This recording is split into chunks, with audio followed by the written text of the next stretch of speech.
നിലമ്പൂരിന്റെ ജനവിധി അറിയാനുള്ള ആകാംക്ഷയിലാണ് നമ്മളെല്ലാവരും.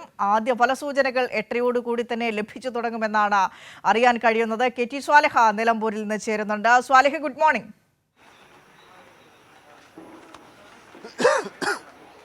Good morning. വോട്ടെണ്ണലുമായി ബന്ധപ്പെട്ട പ്രക്രിയകളിലേക്ക് കടന്നാൽ ആദ്യം 8 മണിയോടുകൂടി തന്നെ പോസ്റ്റൽ ബാലറ്റ്, ബാക്കിയുള്ള ക്രമങ്ങളൊക്കെ എങ്ങനെയാണ് സ്വാലിഹ?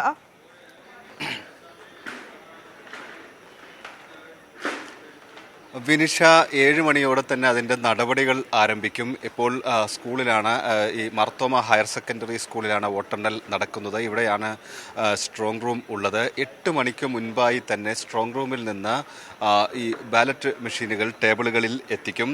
8 മണിക്ക് തന്നെ വോട്ടെണ്ണൽ ആരംഭിക്കും. ആദ്യം പോസ്റ്റൽ വോട്ടുകളും പിന്നീട് സർവീസ് വോട്ടുകളും, അതിനുശേഷമാണ് ബാലറ്റിലെ വോട്ടുകൾ എണ്ണിത്തുടങ്ങുക, EVM വോട്ടുകൾ എണ്ണിത്തുടങ്ങുക. അതിനുള്ള ക്രമീകരണങ്ങളെല്ലാം തന്നെ പൂർത്തിയായിട്ടുണ്ട്. ആദ്യം എണ്ണുന്നത് വഴിക്കടവ് പഞ്ചായത്തിലെ വോട്ടുകളായിരിക്കും. വഴിക്കടവ് തണ്ണിക്കടവിലെ ബൂത്തിലെ വോട്ടാണ് ആദ്യം എണ്ണുന്നത്. ഏറ്റവും കൂടുതൽ വോട്ടുകൾ ഉള്ളതും ഈ വഴിക്കടവിലാണ്. അതോടൊപ്പം തന്നെ ബൂത്തുകളും കൂടുതൽ വഴിക്കടവ് പഞ്ചായത്തിൽ തന്നെയാണ്. 46 ബൂത്തുകളാണ് ഈ പഞ്ചായത്തിൽ മാത്രമുള്ളത്. അതിനുശേഷം മുത്തേടം 47 മുതൽ 70 വരെയുള്ള ബൂത്തുകളാണ് മുത്തേടം പഞ്ചായത്തിലുള്ളത്. എടക്കരയിൽ 71 മുതൽ 97 വരെയുള്ള ബൂത്തുകളും പോത്തുകല്ലിലാണെങ്കിൽ 98 മുതൽ 126 വരെയുള്ള ബൂത്തുകളാണ് പോത്തുകല്ലിലുള്ളത്. ചുങ്കത്തറ പഞ്ചായത്തിൽ 127 മുതൽ 161 വരെയുള്ള ബൂത്തുകളും, നിലമ്പൂർ നഗരസഭയിൽ 162 മുതൽ 209 വരെയുള്ള ബൂത്തുകളും, കരുളായി 210 മുതൽ 228 വരെയും, അമരമ്പലത്ത് 223 മുതൽ 263 വരെയുള്ള ബൂത്തുകളുമാണ് ഉള്ളത്. 19 റൗണ്ടുകളിലായാണ് വോട്ടെണ്ണൽ ഉണ്ടാവുക. ഒരു റൗണ്ടിൽ 14 ടേബിളുകളിലായാണ് എണ്ണൽ നടക്കുന്നത്. ഏതായാലും ഒരു 8:30 നമുക്ക് ആദ്യ ഫലസൂചനകൾ ലഭ്യമായി തുടങ്ങും. ഏതാണ്ട് 9 മണിയോടെ തന്നെ നമുക്ക് വഴിക്കടവിലെയൊക്കെ ഒരു റിസൾട്ടിനെ നമുക്ക് ഒരു ഫലസൂചനയായി തന്നെ നമുക്ക് കാണാൻ കഴിയും. വലിയ പ്രതീക്ഷയിൽ മുന്നണികളൊക്കെ ഇപ്പോഴും നിൽക്കുന്നുണ്ട്. കഴിഞ്ഞ രാത്രിയിൽ പോലും വലിയ അവകാശവാദങ്ങളുമായും പ്രതീക്ഷകളുമായും ഒക്കെ മുന്നണികൾ രംഗത്തെത്തുന്നത് സ്ഥാനാർത്ഥികളൊക്കെ രംഗത്തെത്തുന്നത് നമുക്ക് കാണാൻ കഴിഞ്ഞിരുന്നു. ഏതായാലും ഇനി ഒരു മണിക്കൂർ മാത്രമാണ് വോട്ടെണ്ണൽ പ്രക്രിയയിലേക്ക്, അതല്ലെങ്കിൽ അതിൻ്റെ നടപടികളിലേക്ക് കടക്കാൻ. 8 മണിയോടെ വോട്ടെണ്ണലും ആരംഭിക്കും. വിനിഷ. സ്വാലിഹ, ഇനി നമുക്ക് നിലമ്പൂരിന്റെ രാഷ്ട്രീയത്തെക്കുറിച്ച് തന്നെ സംസാരിക്കാം. കൂട്ടിക്കിഴിക്കലും ഒക്കെയായി എല്ലാ മുന്നണികളും അവരവരുടെ അന്തിമ ഫലസൂചനകളുടെ ഒരു ഏകദേശ കാൽക്കുലേഷനിലേക്ക് എല്ലാ മുന്നണികളും എത്തിക്കഴിഞ്ഞു. അതിൻ്റെ കണക്കുകളൊക്കെ പുറത്തു കഴിഞ്ഞു. ഇന്നലെ രാത്രി വന്ന 2 പ്രസ്താവനകൾ, വൈകിട്ടോടുകൂടിയും രാത്രിയോടുകൂടിയും വന്ന 2 പ്രസ്താവനകൾ, 2 സ്ഥാനാർത്ഥികളുടേതായിട്ട് വന്ന 2 പ്രസ്താവനകൾ. ഒന്ന് NDA സ്ഥാനാർത്ഥി BJP സ്ഥാനാർത്ഥി മോഹൻ ജോർജിൻ്റെയും മറ്റൊന്ന് തൃണമൂൽ കോൺഗ്രസിൻ്റെ സ്ഥാനാർത്ഥി PV അൻവറിൻ്റേതും.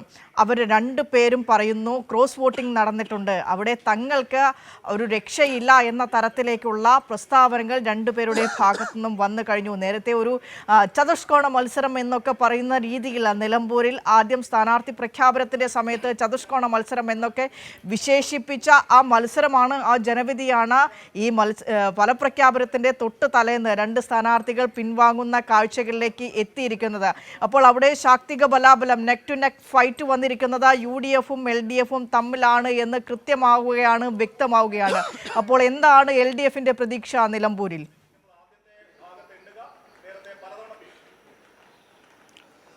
വിനിഷ, നിലമ്പൂരിൽ മത്സരം LDF-ഉം UDF-ഉം തമ്മിൽ മാത്രമാണ്. അത് തെരഞ്ഞെടുപ്പിൻ്റെ ഓരോ ഘട്ടത്തിലും നമുക്കത് വ്യക്തമായതാണ്. മറ്റൊരു മുന്നണിയും NDA ഒക്കെ വെറും 5% താഴെ വോട്ട് മാത്രമുള്ള ഒരു മുന്നണിയാണ്.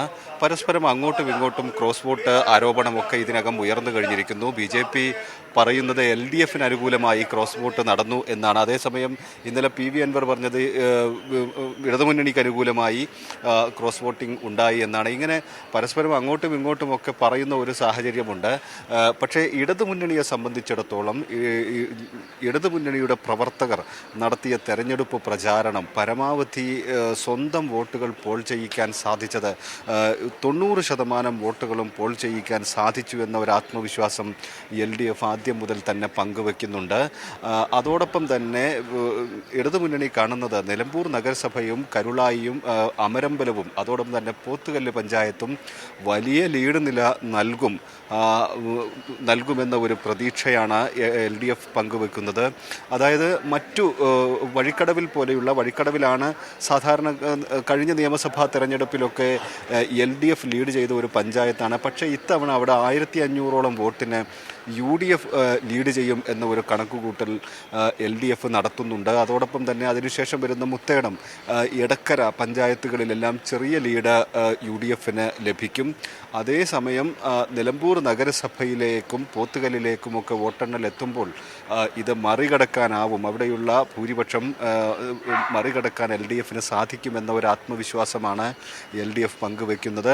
അമരമ്പലത്തെ വലിയ മുന്നേറ്റം ഉണ്ടാക്കാൻ കഴിയും. നമുക്കറിയാം ഈ ഒരു തെരഞ്ഞെടുപ്പിൽ ഏറ്റവും കൂടുതൽ പോളിംഗ് ശതമാനം ഉള്ളത്, ഏറ്റവും കൂടുതൽ വോട്ട് രേഖപ്പെടുത്തിയിട്ടുള്ളത് അമരമ്പലത്ത് കൂടിയാണ്. അമരമ്പലം ഇടതുമുന്നണിയുടെ ഒരു സ്ട്രോങ് ഹോൾഡ് പഞ്ചായത്താണ്. അവിടെ ഈ പോളിംഗ് ശതമാനം ഉയർന്നത് ഇടതുമുന്നണി പ്രവർത്തകർ ഏതാണ്ട് മുഴുവൻ വോട്ടുകളും ചെയ്യിക്കാൻ സാധിച്ചതുകൊണ്ടാണ് എന്നൊരു വിലയിരുത്തലാണ് പൊതുവിൽ നടത്തുന്നത്. അതുകൊണ്ട് അമരമ്പലത്തൊക്കെ വലിയ പ്രതീക്ഷയിലാണ് LDF ഉള്ളത്.